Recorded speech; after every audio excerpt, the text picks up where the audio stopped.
मैं डॉक्टर कविता भटनागर अपने YouTube channel में आप सबका स्वागत करती हूँ।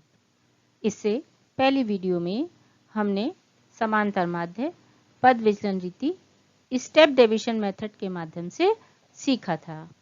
आज हम मिसिंग फ्रीक्वेंसी अज्ञात आवृत्ति का निर्धारण तथा अशुद्ध मूल्यों को शुद्ध बनाकर कैसे समांतर माध्य निकालते हैं का अध्ययन करेंगे। बच्चों, एक सवाल देखते हैं। समांतर माध्य का है यह सवाल और इस सवाल में हमें अज्ञात आवृत्ति का निर्धारण करना है। सवाल दे रखा है, यदि निम्न आवृत्ति बंटन का समांतर माध्य 29.32 है तो अज्ञात आवृत्ति ज्ञात कीजिए। सवाल हमारा दे रखा है, क्लास इंटरवल है 0 to 10, 10 to 20, 20 to 30, 30 to 40, 40 to 50, 50 to 60। Frequency दे रखी है 10, 12, 17, मिसिंग है ये 11 एंड 9। तो जब मिसिंग का सवाल होता है तो हमारा समांतर माध्य दे रखा होता है और समांतर माध्य हमारा कितना है 29.32। तो सबसे पहले तो जो हमारी अज्ञात आवृत्ति है उसे हम क्या मान लें, f मान लें। ये सवाल हम प्रत्यक्ष रीति के माध्यम से निकालेंगे। समांतर माध्य निकालने के लिए सबसे पहले हम क्या निकालते हैं, मिड वैल्यू निकालते हैं, बीच की संख्या। और मिड वैल्यू को हम किससे डिनोट करते हैं, x से डिनोट करते हैं। मिड वैल्यू निकालने के लिए हम लोअर लिमिट अपर लिमिट को जोड़ के 2 से डिवाइड कर देते हैं। जैसे 0 + 10 कितना 10, 10 को 2 से हमने डिवाइड करा, क्या आ गया 5। अब सब में 10 10 का डिफरेंस है, एक की मिड वैल्यू ज्ञात कर लें, 10 10 ऐड करते चले जाएं। तो 15, 25, 35, 45 एंड 55। अब x वैल्यू की और f की हम मल्टीप्लाई कर दें, अर्थात f इंटू एक्स। तो 10 की मल्टीप्लाई 5 से करी, 10 multiply by 5 50, 12 multiply by 15 180, 17 multiply by 25 425 और 35 की मल्टीप्लाई हम f से करेंगे तो क्या आएगा 35f। 11 multiply by 45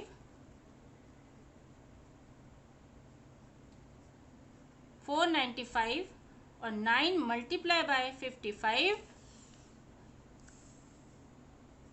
495। अब हम इन सब का एडिशन प्राप्त कर लें।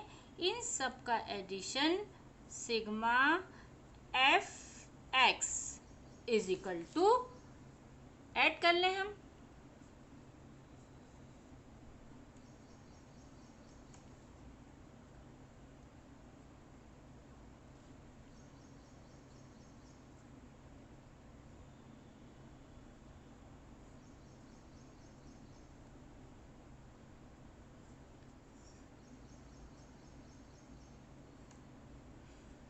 इन सब का एडिशन हमें क्या प्राप्त हो जाएगा, 1645 प्लस 35f।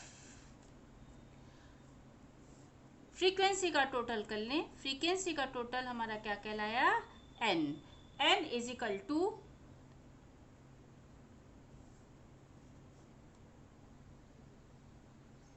59 plus f। अब डायरेक्ट मेथड का फॉर्मूला हम प्रयोग करते हैं। डायरेक्ट मेथड प्रत्यक्ष रीति।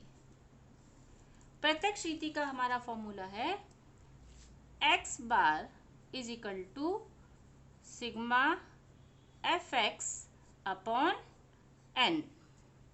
x बार समांतर माध्य हो गया, sigma F X mid value और आवृत्तियों की गुणाओं का योग, सिग्मा एफ एक्स और n फ्रीक्वेंसी का टोटल।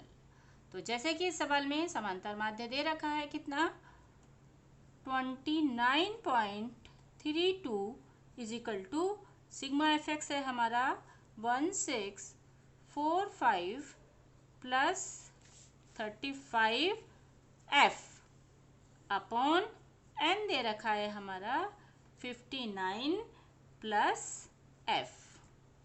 अब इसके अंदर हम क्रॉस मल्टीप्लिकेशन करते हैं, इसकी मल्टीप्लाई इससे होगी और इसकी मल्टीप्लाई इससे होगी, तो ये हमारा आ गया 1645 plus 35f is equal to 29.32 bracket 59 plus f।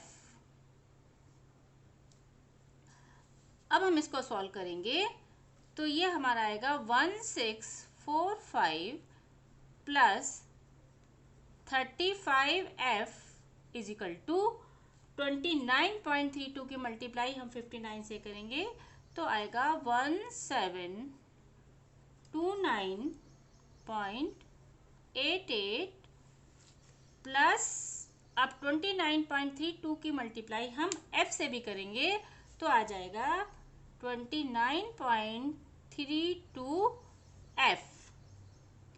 अब हम इसको सॉल्व कर लें 35f minus 29.32f is equal to 1729.88 minus 1645।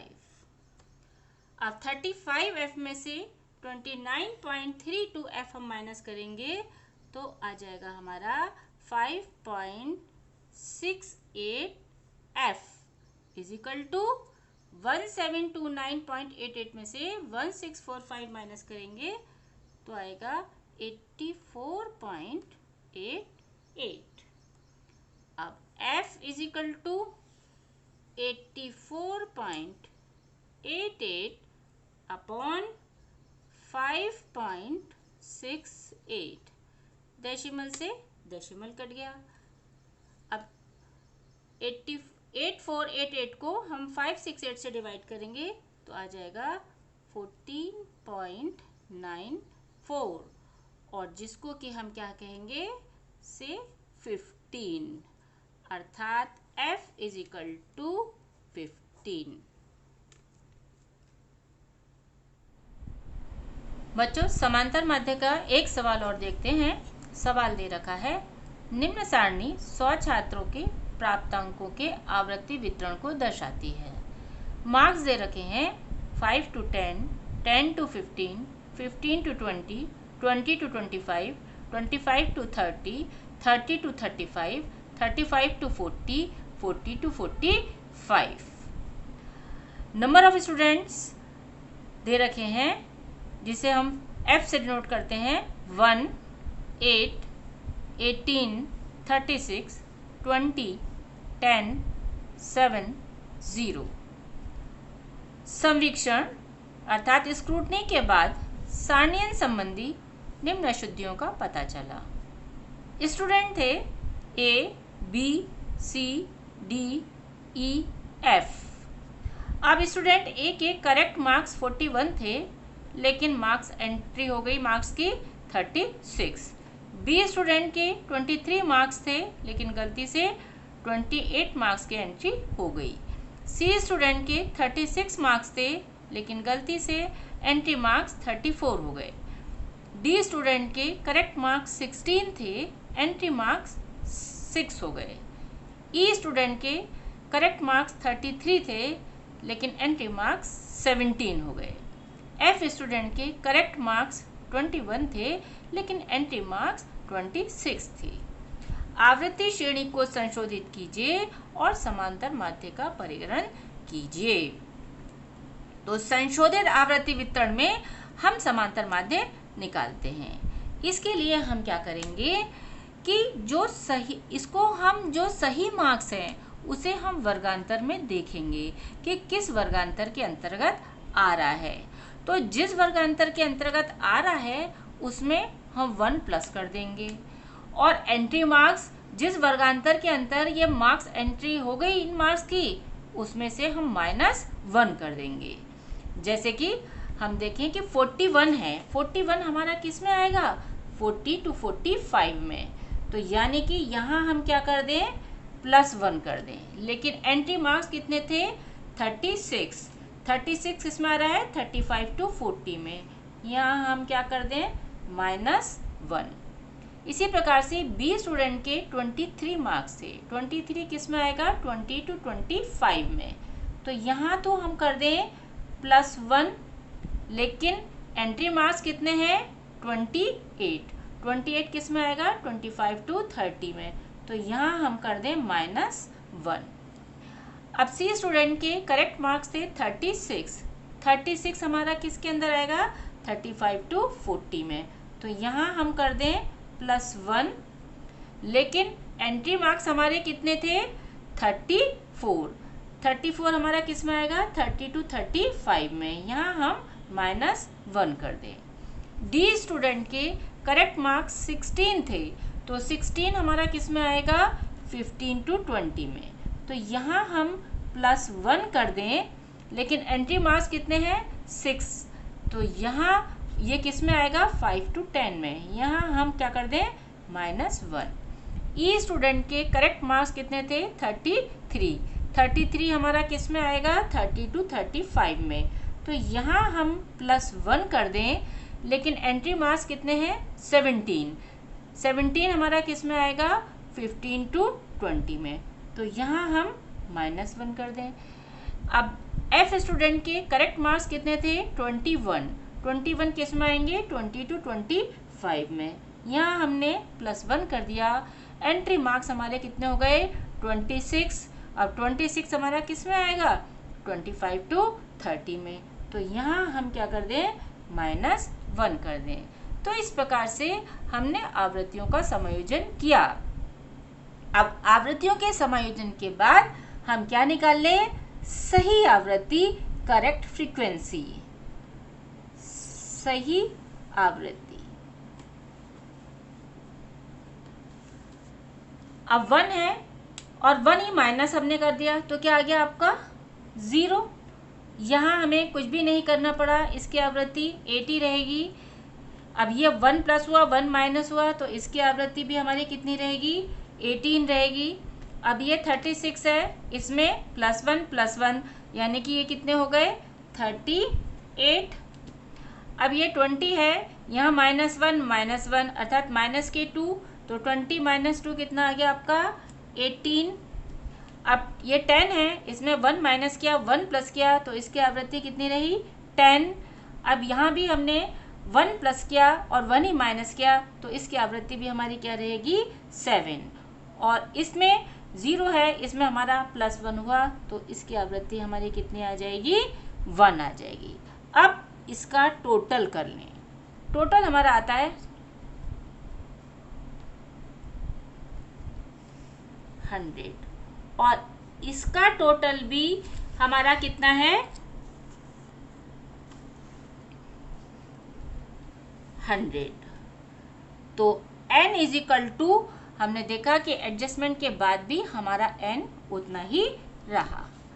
अब हम समांतर माध्य निकाल लेंगे। समांतर माध्य निकालने के लिए सबसे पहले हमें आवश्यकता पड़ती है किसकी, मिड वैल्यू की, बीच की संख्या की। और मिड वैल्यू को हम किससे डिनोट करते हैं, x से डिनोट करते हैं। और मिड वैल्यू निकालने का हमारा तरीका क्या है, लोअर लिमिट अपर लिमिट को जोड़कर 2 से डिवाइड कर देते हैं। अर्थात 10 + 5 15 हो गया, 15 को 2 से हमने डिवाइड करा, तो हमारी मिड वैल्यू निकल आई कितनी, 7.5। एक की निकाल लेते हैं, सब में डिफरेंस कितने का चल रहा है, 5 का डिफरेंस चल रहा है, इसलिए सब में 5 हम ऐड करते जाएं। तो यानी कि 7.5, 12.5, 17.5, 22.5, 27.5, 32.5, 37.5 एंड 42.5। ये हमने क्या निकाल ली? मिड वैल्यू निकाल ली। अब मिड वैल्यू में से हम क्या करते हैं, कोई एक संख्या एज्यूम मान लेते हैं, कल्पित माध्य मान लेते हैं, और वो एज्यूम मानते हैं हम किसको? 22.5 को।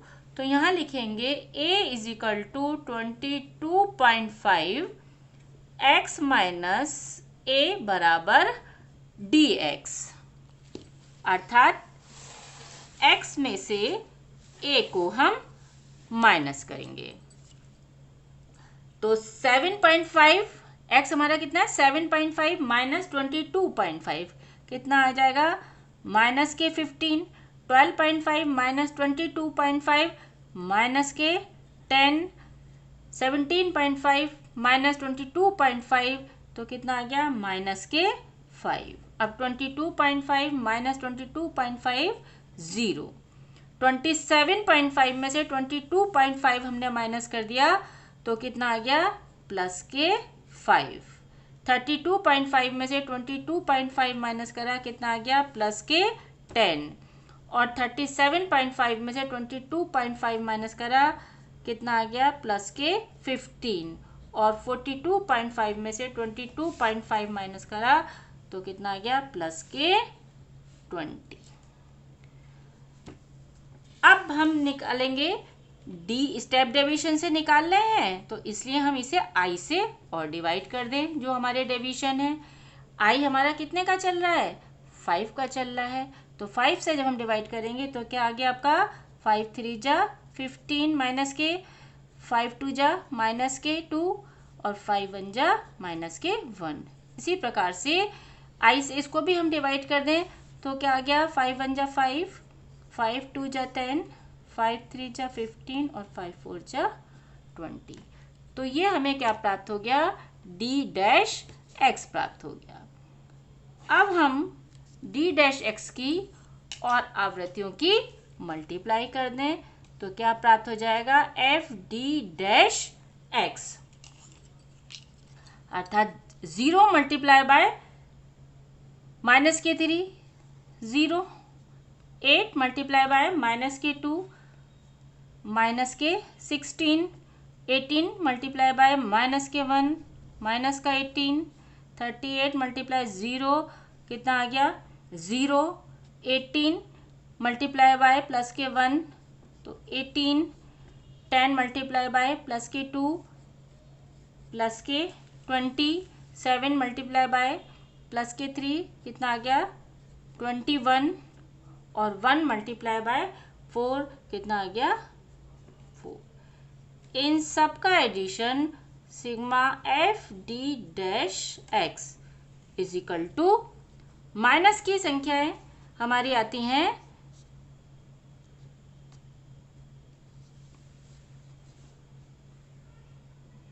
माइनस के 34 और प्लस के हैं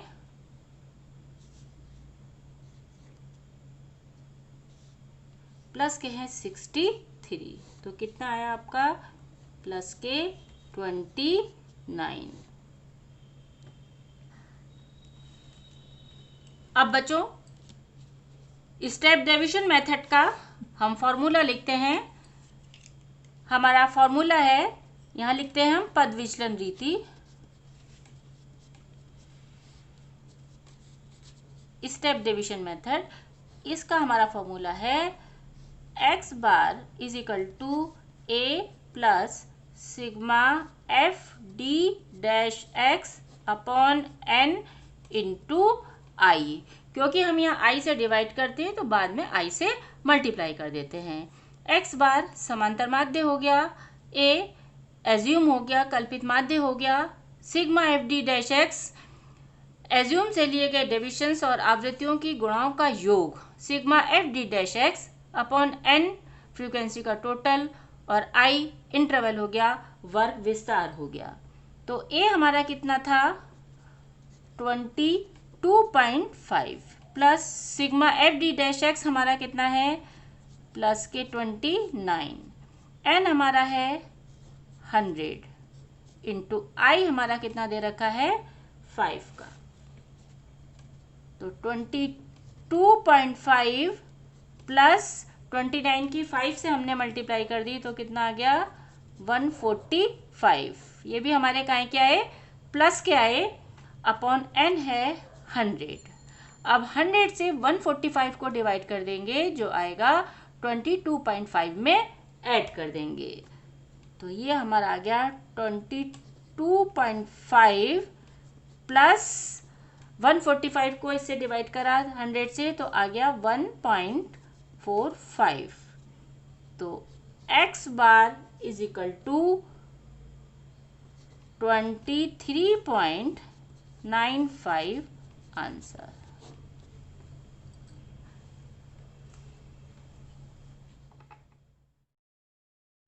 धन्यवाद। इससे अगली वीडियो में लॉग टेबल के माध्यम से लॉग कैसे देखते हैं तथा गुणोत्तर माध्य ज्योमेट्रिक मीन के विषय में